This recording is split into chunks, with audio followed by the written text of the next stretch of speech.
មនុស្សកើតឆ្នាំមមីធាតុភ្លើងពងទេវតាស្រី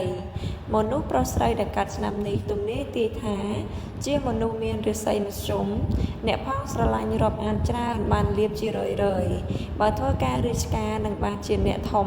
បំណុកបំរុងល្អណាស់បើធ្វើដំណើរដើរឆ្ងាយពុំសូវល្អមនុស្សកើតឆ្នាំនេះរមែងជាមនុស្សមានឫកពា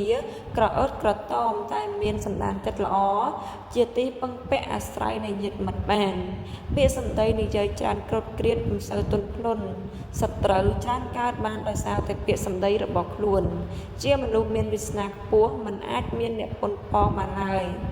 កាលពីនៅតូចច្រើនលំបាកវេទនាតែដល់ចូលវ័យចាស់នឹងក្លាយទៅជាអ្នកមានស្តុកស្ដំពីព្រោះជាមនុស្សមានសតិបញ្ញាវាងវៃប៉ិនប្រសប់ក្នុងការរកស៊ី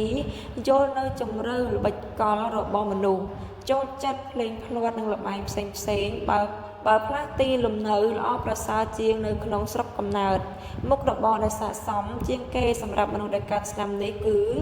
ពេទ្យគ្រូស្មូតអ្នកវិទ្យាសាស្ត្រមេធាវីនិងជាអ្នកជំនួញជួនប្រែ